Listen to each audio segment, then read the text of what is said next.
예, 오늘의 시황 브리핑 시작하겠습니다. 트럼프와 행정부 인사들이 관세 정책을 고수할 것이다. 이런 주장이 나오면서 이러면 정말 경기 침체 갈 수 있다. 이런 우려감이 좀 커진 것 같고요. 그러면서 아시아 증시 일제히 급락했습니다. 일부 국가는 지수가 마이너스 10%나 폭락을 하는 그런 모습이 나오기도 했죠. 외국인들 계속 대량으로 매도하면서 시장 하락을 주도하는 그런 모습이 나오고 있고, 주요 수출주들, 대형주들 일제히 다 빠졌고요. 일부 정치 테마주 정도만 이제 살짝 올라갔고, 전반적으로 하락 종목 수가 상당히 많은 그런 모습이었습니다. 오늘 코스피 지수가 이렇게 빠지면서 2023년 11월 이후 최대 가장 낮은 위치까지 내려왔어요. 그러니까 작년도에 간 적 없는, 그러니까 작년도 2024년도에도 간 적이 없는 지수대까지 빠져서 내려왔습니다. 장중 내내 하락하는 그런 모습을 보였고, 특히 이제 초반에 반등 시도가 있었거든요. 10시 정도 됐을 때부터 이제 반등 시도가 나오면서 제법 돌아서나 보다 했었는데, 지금 지수대 자체가 공매도 시작된 것도 큰 영향을 줬고, 또 신용이 많이 나올 수밖에 없는, 그러니까 신용 반대 매도를 좀 회피하는 그런 물량이 나올 수밖에 없는 그런 위치거든요. 그러니까 오후장에서 1시 구간에 항상 그런 물량들이 좀 나오는데, 그때서 한바탕 나오면서 이제 밀려버리고, 그리고 이제 마감 전에 미국 선물이 좀처럼 돌아서지 않는 그런 움직임이 나오다 보니까, 이거 미증시 빠지면 내일장에서 또 하락하겠구나. 그러니까 이런 걱정이 되면서 좀 한 번 더 밀었던 것 같습니다. 이러다 보니까 오늘 어느 정도 하락이 나온 거냐면, 하락 종목수, 이건 이제 하락 종목수 비율은 이거보다 더 순위가 또 다를 거예요. 그러니까 상장 주식수가 계속 늘었기 때문에 하락 종목수가 하락 종목 비율을 그대로 반영하는 건 아니지만, 어쨌든 매도 강도를 어느 정도 보여주는 거잖아요. 그러니까 역대 세 번째, 하락 종목수로는 역대 세 번째의 어떤 그 급락이 나왔고, 이게 최근 들어서 3월 31일에 역대 그때 당시 한 6위 7위권 정도 되는 기록이 나왔었거든요. 근데 불과 일주일 조금 더 되는 사이에 또 한 번 그 기록보다 더 많은 종목이 나오는 그런 형태가 됐죠. 지금 현재 투자자들의 심리가 좀처럼 어떤 그 반등하기보다는 이제 뭔가 악재가 나오면 물량을 던지는 그런 상황, 그러니까 공매도에 어떤 신용 문제까지 걸려 있다 보니까 쉽게 하락 종목 수가 크게 늘어나는 그런 양상이 나타났던 것 같습니다. 주요 재료들을 보면 우선 미국 선물이 추가적으로 급락을 했어요. 그래서 이것을 두고 시티에서는 그러니까 마진콜을 걱정하는 것 같다. 그러니까 마진콜이라는 거는 그냥 쉽게 얘기해서 손절매죠, 손절매. 예, 손절매 물량, 반대매도, 강제 청산 이런 것들이 쏟아져 나올 걸로 걱정을 해서 차라리 지금이라도 던지자. 그러니까 이런 어떤 투자자들의 던지기 국면이 시작된 것 같다. 그러니까 이런 취지의 어떤 설명을 한 게 있고요. 그리고 또 트럼프와 어떤 그 장관들 발언이 잠시 후에 또 소개해 드릴 겁니다만은 그냥 계속 밀고 가겠다라는 거예요. 예, 계속 이제 지금의 정책을 밀어붙이겠다. 그러니까 이런 취지의 내용들이 나오다 보니까 이게 악재가 계속 더해질 것 같다. 이런 걱정을 좀 하게 됐고, 그리고 이제 투자자들은 그동안은 협상용이라고 생각을 했잖아요. 그러니까 이건 대부분 다 협상용으로 저러는 거야 라고 생각을 했는데, 이게 진짜 저 사람은 거의 침체 위기까지 몰아넣고서라도 이걸 어떻게든 만들어내려고 하나 보다. 이게 그 악재가 아니라 침체 국면으로 넘어갈 수도 있겠구나 라는 걱정을 본격적으로 하기 시작한 것 같습니다. 실제로 지금 지난주에 미증시의 하락한 속도가 어느 정도였냐면, 서머스 전 장관에 의하면 역대 네 번째였다. 근데 그 앞에 세 개가 뭐냐면 1987년 블랙 먼데이 주간, 그 다음에 2008년도 리먼 사태 때, 그리고 2020년 코로나 때, 그때 세 번밖에 보지 못했던 하락이 나왔다라는 거예요. 그래서 침체 국면으로 투자들이 생각하는 건가? 이런 것들이 있고, 또 외국인들이 계속해서 매도하다 보니까, 저게 만약에 공매도 재개가 안 됐다면 저 매도는 아마 3분의 1밖에 안 됐을 거예요. 예, 지금의 매도 규모 대비. 근데 공매도가 더해지다 보니까 없는 주식 빌려다가 더 팔 수 있는 상황이 되니까 외국인들의 매도 규모가 커지고 낙폭은 그만큼 더 깊어지는 그런 상황이 만들어졌던 것 같습니다. 주요 뉴스들을 보면 트럼프는 이제 무역 적자가 해결이 안 되면 중국과 협상 안 한다. 그러니까 중국이 연간 미국으로부터 내는 무역 흑자가 한 1,000억 달러 정도 되거든요. 그러니까 저거 줄이겠다라고 확실하게 이제 방법 찾지 않으면 중국하고 협상을 안 하겠다. 그러니까 지금의 정책 유지할 거야. 이런 이야기하고 있고, 상무부 장관은 이거 농담 아니야. 계속 밀어붙일 거야. 이런 얘기하고 있고, 재무장관은 경기 침체 안 가. 지금 이렇게 해서 사람들이 경기 침체 걱정하고 있는데 계속 가겠다라는 거는 침체를 걱정해서 정책을 후퇴하는 일은 없다라고 보는 거잖아요. 예, 근데 이제 저게 제가 보기에는 이런 것도 있는 것 같아요. 그러니까 미국은 지난 주말에 제가 보기에는 제 상상입니다. 미증시 개장 직전에 그러니까 중국에서 그 관세를 부과해버리면서 자기네 나라는 주식시장 마감이 된 상태였고 그러니까 미국은 개장을 앞두고 있는 상태인데 그 상태에서 갑자기 관세 맞보복 관세를 부과하면서 증시를 급락시켜버렸잖아요. 예, 그러면서 아마 중국 쪽에서도 그러면 니네도 한번 당해봐라라고 해서 일부러 아시아 증시 돌아갈 때 메시지가 강했을 수도 있습니다.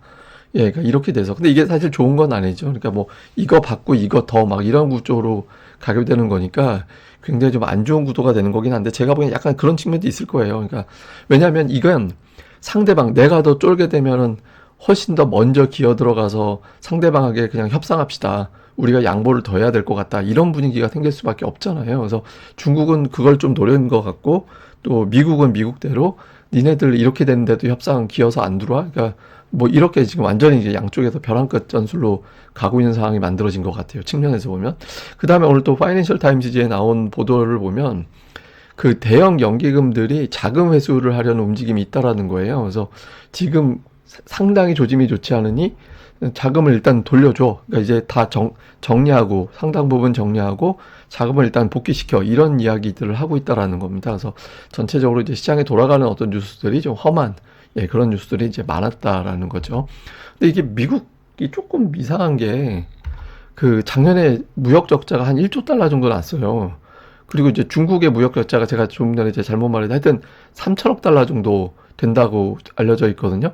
근데 무역 적자 해소하겠다고 했는데 이틀간 시가총액 감소한 게 5조 4천억 달러고 오늘 저대로 감소하면 한 7, 8조 달러, 올해 누적으로 10조 달러 감소하는 거거든요. 그럼 미국이 10년 동안 무역 적자 나는 것보다 최근 며칠 사이에 그 저 증시 하락한 게 더 커요. 그러니까 이게 지금 도대체 뭐 하는 거냐. 그래서 금융계에서도 빌 에크먼이 원래 이제 트럼프 되게 지지했던 사람이잖아요. 지지하는 사람이고. 근데 이 사람이 SNS를 되게 열심히 하고 있더라고요. 그래서 뭐 이게 좀 잘못된 것 같다. 이런 취지로 이야기를 하고 있고, 머스크 같은 경우도 이게 펭귄 섬에다가 관세 부과했잖아요. 그래서 그걸 핑계를 뭐라고 얘기했냐면 관세를 피하기 위해서 우회적으로 들어갈 수도 있기 때문에 그 지역까지 이제 관세를 부과한 거다. 그러니까 이렇게 이제 메시지를 냈습니다. 당국에서는. 근데 이제 저 머스크는 재밌는 이야기네. 그래서 한마디로 그냥 웃기고 있네. 그 소리 같아요. 그래서 지금 머스크도 그렇고 빌 에크먼도 그렇고 약간은 이제 좀 트럼프를 지지하던 어떤 재계 인사들이 조금씩 돌아서는 거 아니냐, 균열이 좀 생긴 거 아니냐, 그러니까 이런 식으로 해석하는 것도 일부에서는 좀 나오곤 있습니다. 근데 뭐 이게 여기서 밀리면 협상력이 떨어지고 조금만 더 상대를 밀면 이긴다고 생각하기 때문에 뭐 여기서 이제 물러설지는 좀 알 수는 없죠. 오늘 뭐 주요 종목들 보면 시가총액 상위 중에서 그나마 이제 LG에너지 솔루션이 좀 덜 빠진 거고 뭐 낙폭 보면 험합니다. 뭐 5% 넘게 빠진 종목, 시가총액 탑10에서 5% 이하로 빠진 종목이라고는 두 개밖에 없었죠.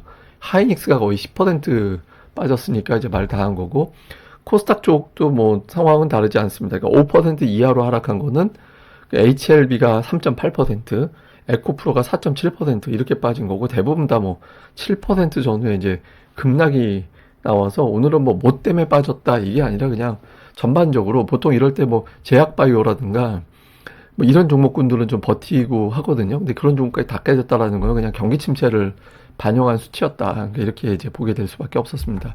수급은 외국인들이 오늘 어마어마하게 매도를 했습니다. 매도를 했고 선물은 막판에 줄였거든요. 그러니까 저 선물 매도가 줄어든 건 오늘 하락이 이 정도까지 나왔으면 뭐 내일 어지간하면 좀 반영이 좀 만회하지 않을까? 이렇게 본 것도 있었다라는 거예요. 그래서 저는 이제 주목한 게 오늘 장중에 긴급 방송에서도 설명드렸지만 개인들이 풋옵션 되게 많이 샀거든요. 근데 저게 일종의 씨앗이 되는 사례가 많아요. 그러니까 보통 적은 규모 들어갈 땐 별게 아닌데 저 정도로 좀 강하게 들어갈 때는 저게 이제 반전의 어떤 씨앗이 되는 경우가 있거든요. 그러니까 내일장에서도 저런 수준으로 또 나오게 되면 이제 그게 바닥으로 작용할 수도 있겠구나. 이런 상상이 가능합니다. 상상이. 예, 실제로 이제 봐야 되는 거고. 이제 종목으로 보면 외국인들이 오늘 뭐 삼성전자, 하이닉스 두 종목만 1조 원 전체 매도의 절반이었는데 이제 보면 시가총액 상위를 거의 다 팔았어요. 예, 그러니까 뭐 순서대로랄 것도 없이 그냥 거의 대부분 시가총액 상위를 고르게 그냥 한국 주식을 다 팔았다. 뭐 이런 느낌이 들 정도로 팔았고 그러니까 매수한 거는 뭐 보시다시피 뭐 전력 관련된 종목주, 통신주, 방산주 이런 거 샀잖아요. 그러니까 방어주 성향의 종목군들 그리고 특이한 건 자동차 부품주가 좀 있었어요. 예, 그러니까 SL이 있었고 현대 글로비스라든가 그러니까 이런 종목군들이 좀 들어가 있는 게 약간 좀 특징적인 이제 그런 모습이었고, 다음에 기관 투자자들은 오늘 연기금이 상당히 열심히 들어왔거든요. 연기금 모처럼 이제 대량으로 들어와서 시가총액 상위 종목을 좀 받아내는 그런 역할을 했죠. 근데 그런 가운데에서도 하이닉스는 또 매도하는 예, 그런 모습을 좀 보였고요. 다음에 코스닥 쪽에서는 뭐 외국인들이 오늘 2천억 정도 팔았기 때문에 매수하는데 의미 있는 어떤 종목들의 매수가 보이지는 않았는데, 다만 그 피팅 관련된 종목군들, 그러니까 L&D 관련된 조선 부품 이런 것들, 그러니까 동성화인텍, 성광밴드 매수한 게 있었고, 그 다음에 이제 오늘 되게 많이 빠졌던 반도체 매수가 좀 많이 보였어요. 그러니까 뭐 PSK 홀딩스, 주성 엔지니어링, 유진테크, 원익 IPS, ISC, HPSP 이렇게 해서 그러니까 반도체주 빠지는 거를 이용해서 물량을 일부 좀 받아내는 예, 그런 움직임을 보였습니다. 기관 투자자들은 그냥 업종 안에서 골라 담는 예, 그러니까 뭐 그 전체 업종을 닫았다 이런 느낌보다는 그러니까 업종 내에서 골라서 이제 선별적으로 좀 담는 예, 그런 모습을 보여서 그냥 좀 어떤 그 자금을 대량으로 들어갔다 이런 느낌이 들지는 않았습니다. 자, 시장 상황을 좀 요약을 해보면 그 위증시가 개장하는 전후 그러니까 백악관 측에서 어떤 메시지가 나올 가능성이 있거든요. 물론 이 메시지가 뭐 긍정적일 수도 있고 부정적일 수도 있는데, 어쨌든 지금으로서는 심리적, 그러니까 데이터상으로는 반전이 나와야 되는 상황이긴 해요. 근데 이제 여기서 시장에서는 심리적으로 가장 걱정이 되어 있는 상태이기 때문에 이제 예를 들어서 그런 거죠. 막 동네 깡패가 와서 막 두들겨 패고 있는데 주변에서는 이제 너 깡패가 안 오도록 내가 다 방어해줄게. 경찰이 너 보호해줄 거야. 이런 이야기 하는 것보다 그냥 그 깡패가 어디 잡혀서 그냥 교도소 갇혀있거나 그 깡패가 다시는 안 그렇게 잘못했습니다. 뭐 이렇게 싹싹 빌고 이제 눈앞에서 사라져주는 그런 게 가장 안도가 되는 거잖아요. 그래서 차라리 이제 원인 제공을 한 데에서 좀 문제 해소가 나와야 되거든요. 그래서 그런 게 나올지 아니면 강대강으로 상대방 증시 더 죽어봐라. 그러니까 이런 메시지가 나올지. 근데 일단 좀 그러니까 미국 여론 돌아가는 거 봐서는 백악관에서 어떤 우회적인 방법으로 해도 좀 부드러워지는 메시지가 나올 가능성이 있다라는 주장도 일부에서는 좀 있었습니다. 그리고 특히 빌 에커먼이나 머스크 같은 사람들의 입장이 좀 변화가 되는 그런 조짐들이 좀 있었거든요. 그래서 이런 부분들이 좀 시장에 의미 있는 흐름을 만들어내는지, 특히 우리 증시는 삼성전자 실적이 나오거든요. 삼성전자 실적이 나오게 되는 상태가 돼서, 물론 이제 뭐 이게 뭐 경기가 나빠진다라는데 뭐 지나간 실적이 무슨 의미가 있어 이렇게 될 수 있는데, 지금은 이제 뭐라도 하나 걸리면 그게 이제 탈출구가 돼야 되는 상황이라서 삼성전자가 이럴 때 이제 역할을 한번 해줄 거냐. 특히 120월선이 뭐 장중 긴급 방송에서도 말씀드렸지만 삼성전자 120월선은 굉장히 중요한 지지선 역할을 하는데, 오늘 장중에 그 선이 깨져 있는 상태거든요. 그러니까 월봉이니까 이번 달 안에 만회만 되면 되는 거긴 한데, 어쨌든 이 구간에서 이제 어떤 움직임이 나오게 되는지. 그 다음에 중요한 건 이제 코스피가 PBR 밴드 0.8 초반으로 빠졌거든요. 이게 지금 오늘 아마 장중 마감하고 나서 이제 데이터를 제가 또 봐야겠는데, 최근 5년 동안에 경기 침체가 없다면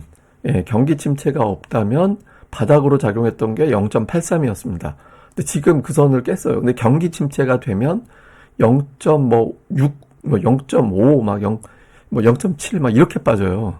예, 그래서 지금 이게 이제 만약에 경기 침체로 가는 흐름이라면 여기서 아마 지지가 될 거고, 경기 침체가 아니라면, 경기 침체로 간다라면 여기서부터 10% 더, 예, 대략 또 2100포인트 정도까지도 열어둬야 되는 상황으로 바뀌게 될 수 있거든요. 그래서 이번 주는 아마 제가 보기엔 화요일, 수요일이 굉장히 중요할 거라고 보고 있습니다. 그래서 이번 주에 좀 이 자리 정도에서 멀찌감치 올라가는 흐름이 나올 거냐 아니냐, 그걸로 보고 이게 경기 침체로 해석을 하는구나 아니구나라고 가늠이 될 수 있어서, 그러니까 이 위치에서의 어떤 주식시장의 어떤 변화가 나오는지, 그러니까 이미 뭐 중요한 지선은 깨져 있는 상태인데 마지노선까지 와 있다라고 봐야 되거든요. 그래서 이 선에서 어떤 변화가 나오는지 화요일과 수요일장을 잘 또 체크를 해봐야 될 것 같습니다. 당분간 약간은 이제 비상 체제로 보고 주식시장이 좀 이상하게 반응을 한다, 오르든 내리든 하면은 이제 장중에 또 긴급으로 방송 열 거니까 좋아요, 구독하기, 알림 설정까지 해주시면 열 때 보실 수 있잖아요. 또 많이들 부탁을 드리겠습니다. 감사합니다. 전 다음에 뵙겠습니다. 구독하기, 좋아요 꼭 부탁드립니다.